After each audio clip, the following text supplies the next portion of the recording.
ఓం శ్రీమాత్రే నమః. నమస్తే అండి, ఎలా ఉన్నారండి? అంతా బాగున్నారా? నేను కూడా చాలా బాగున్నానండి. ఈరోజైతే మల్టీ పిండి కలుపుతున్నానండి దోశల కోసం. మా వారికి ఇలాంటి కోరికలు వస్తున్నాయండి. ఏం చేయమంటారు? 40 సంవత్సరాల నుంచి వండి పెడుతున్నానా, తిని బాగానే ఉన్నారనుకోండి. ఇప్పుడు ఇంకా వేరే కావాలి, ఇలా చెయ్యి అలా చెయ్యి, ఎవరో తిన్నారంట, ఇలా చేసుకున్నారంట, అలా చెయ్యి ఇలా చెయ్యి అంటున్నారండి. మొన్న అయితే గంట్లు ఏంటమ్మా రాగులు ఉంటాయి అనుకోండి, సోళ్ళు ఇంట్లోనే ఉంటాయి నాకు. ఇంకోటి ఏ గంట తీసుకొచ్చారండి, ఊదలో ఏయో తీసుకొచ్చారు. అవి మరి అన్నీ కలిపి అంటే అట్టేసుకు తింటే మంచిదంటే 3 రకాలు తెచ్చారండి.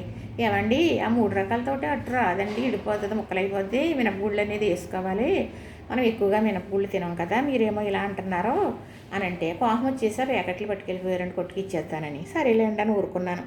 అయితే మరి ఆయన పోయి కావాలి అనుకుంటున్నారు కదా, బాగుండేలాగా నేను చేసి పెట్టాలి కదా, అందుకని మరి నేనైతే ఒక 8 రకాల పిండిలు ఆడించానండి. 3 రకాలైతే లడ్డూలు చేయటానికి ఆడించాను అనుకోండి. అదేనండి ఉప్పుడు బియ్యం లడ్డు, గోధుమలు వేయించానండి, ఉప్పుడు బియ్యం కూడా వేయించాను, మినువులు కూడా వేయించాను. మినువులు అయితే సున్నుండలు అనుకోండి చేయిద్దామని 3 రకాలు అనుకోండి. మరి ఏమో పండుగలు వస్తున్నాయి కదా, పూజ వస్తుంది కదా, ఆయన ఇక్కడికైతే ఉండాలి చేయాలి కదా, కుడుములు వరలక్ష్మి వ్రతం వస్తుంది కదా, చేసుకోవాలి కదా, నూక పిండి అని. అలానే గోధుమలు కూడా ఎండబెట్టి ఆడిస్తానండి, మృదువుగా ఉంటాయి, మరి చపాతీ బాగుంటుందని.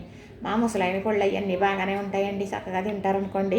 ఏదో నాకు ఇలా శ్రద్ధగా చేయడం అలవాటు అయిపోయి చేస్తానండి అవస్థ అయినప్పటికీ కూడా.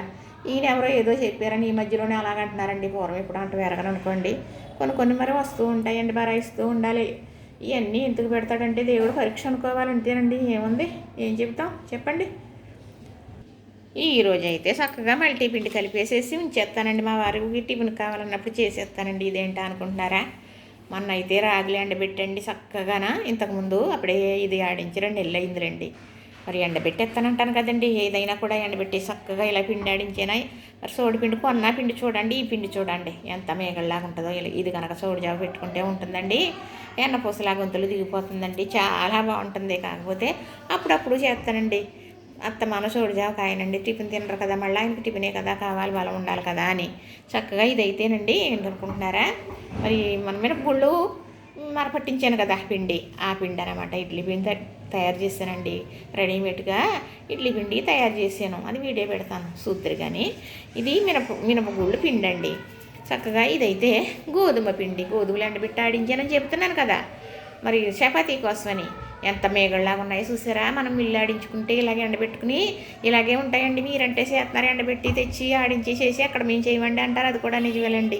ప్యాకెట్లు అమ్ముతున్నారు కదా, కొనేసుకుని కూడా కొనేసుకోండి. నా అలాంటి వాళ్ళు ఎక్కడో ఇలాగ ఉన్నారు అరుదుగా చేయడానికి. చేస్తానండి, నాకు కొన్నాళ్ళు చేస్తాను అంటే దీని ఒక రుచి తెలుసండి. అందుకని అవి రుచి ఉండవా అనొద్దండి, అవి కూడా రుచి ఉంటాయి. కాకపోతే నాకు అలవాటు అయిపోయండి, అవి నచ్చి సావక ఇలా చేస్తున్నానండి. ఇదేంటి అనుకుంటున్నారా, వరిపిండి అండి. చక్కగా కోటా రైస్ కడిగేసి తెల్ల నీళ్ళు వచ్చే వరకు ఎండలో పోసేస్తే గలగలా ఎండిపోతాయి కదా, కరకల్లాడుతా మరపట్టించేసానండి. ఇప్పుడు 4 రకాల మల్టీ. ఇది మినప్పిండి, ఇది వరిపిండి, ఇదేమో గోధుమ పిండి, ఇదేమో రాగి పిండి. ఇందులో జీలకర్ర వేసేసానండి. చక్కగా ఈ జీలకర్రతో కలిపి వేసేసి మనం పిండి కలిపేసుకుని ఎత్తేసుకుని ఉంచేసుకున్నాం అనుకోండి. మనకి టిఫిన్కి కావాలి అన్నప్పుడు ఏం చేయాలంటే చక్కగా ఒక గ్లాస్ పిండి మనం గరిటు జారుడు అంటారనమాట, గరిటి జారుడు పిండి అంటారనమాట. అలాగా కలిపేసుకుని కొంత ఉప్పు వేసుకుని ఓ పక్కన పెట్టేసుకున్నాం అనుకోండి. రాత్రి కలిపితే పొద్దున్న అట్లే వేసుకోవచ్చు తాటగానా, మరి మీకు అట్లాగా మీ ఇష్టం ఎలాగైనా. అయితే మనం నానబెట్టినప్పుడు మాత్రం ఉప్పు వేసుకోండి. ఎందుకంటారా, మరి ఇప్పుడు వేసామనుకోండి ఉప్పు ఈ పిండిలో నుంచి కిందకి వెళ్ళిపోతుంది. మరి ఇది గుల్లగా ఉంటుంది కదా, తడిపినప్పుడు మాత్రమే వేసుకోండి. అందుకని నేను ఎప్పుడు కూడా అలానే వేస్తానన్నమాట. ఇప్పుడు వరిపిండి ఉందనుకోండి, ఆడించేమనుకోండి, మరి అలాగే మినపగుళ్ళు ఆడించేమనుకోండి, మరి బూరెలు వేయాలనుకున్నారనుకో, చక్కగా 2 గ్లాసులు వరిపిండి వేసుకోండి, 1 గ్లాసు మినప్పిండి వేసుకోండి. చక్కగా కొంచెం గట్టిగా కొద్దిగా ఉప్పు వేసేసి కొంచెం గట్టిగా కలిపేసి పక్కన పెట్టుకోండి.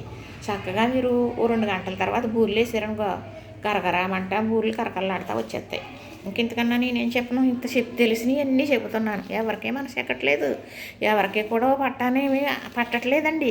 ఎందుకంటే రెడీమేడ్లు అలవాటు అయిపోయి ఏదన్నా చేస్తే రాకపోతే పక్కన పాడేయటమే తప్ప తెలుసుకుని బాగా చేసుకుందాం ఇలా చేసుకునేవారంట కదా, అలాగే చేద్దామని మనసు పెట్టి చేసి వాళ్ళు ఎవరున్నారండి. ఆయన చేసి వాళ్ళు ఎవరున్నారులేండి. శుభ్రంగా కొనేసుకోవడం, తెచ్చేసుకోవడం, తింటాం, పాడేసేది పాడేయటం. అంతే కదండి. ఏదైనా ఇదే కాదు, ఏదైనా అలాగే చేస్తున్నారండి. బాధ్యత అనేది లేదులేండి. మీకే కదండి. మీరెవరన్నా మిమ్మల్ని ఎవరినో నేను అంటలేదండి. మిమ్మల్ని ఎవరినన్నా చూసానేంటండి అంటానికి నేను కదా. మా ఇంట్లో వాళ్ళు ఉన్నారులేండి, నాకు ఉన్నారులేండి. 3 జోడాలు ఉన్నాయి. ఏం చెప్పమంటారు, ఏం చెప్పమంటారు? 3 జోడాలు ఉన్నాయి. అంత ఉండయ్యా అంత వాడయ్యా అదే చేస్తారండి జనాలు. కొనుక్కుని తెచ్చేసుకోవటమే తప్ప కొని అమ్మ ఇలా చేస్తుంది కదా మనం కూడా ఇలా చేద్దాం అనుకోరండి. నేను రెడీ చేసి పెడితే మాత్రం నా వృత్తి ఏదో వృత్తి నివృత్తారంటారు చూసారా, అలాగే చేస్తారండి. ఇంకెందుకులేండి, ఏమంటాము, బాధ్యత అనేది ఉండాలి. ఇలా అమ్మను ఉన్నాను చేసేస్తాను, రేపు వద్దన్నా వాళ్ళ పని చేసుకోవాలా, అలాంటప్పుడు అలవాటు చేసుకోవాలి కదండి, నేర్చుకోవాలి కదా. మాకేంటి కొనేసుకుంటాం అని అంటారండి.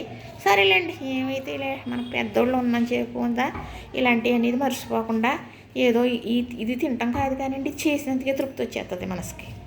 నాకైతే అంతేనండి. నిజంగా మీరు ఎవరేమనుకున్నా కానీ నేనైతే మాత్రం చాలా ఆనందం పడిపోతాను. ఇన్ని పనులు ఇలా చేసిన తర్వాత అమ్మయ్య అనుకుంటారండి. ఎవరికి ఎంత ఇచ్చేద్దామా ఏమంటా ఆనందంగానే అది వాళ్ళు చేసేసుకుంటారా, బాగుందంటారా, ఆనందమే ఆనందం. ఇంకేమి చెప్పాలండి. చూసారా, కలిపేసాను కదా, చక్కగా డబ్బాలోకి ఎత్తేస్తాండి. మా వారికి ఈ మల్టీపిండి అట్లు తినాలని ఒక కోరుకుండిపోయిందండి.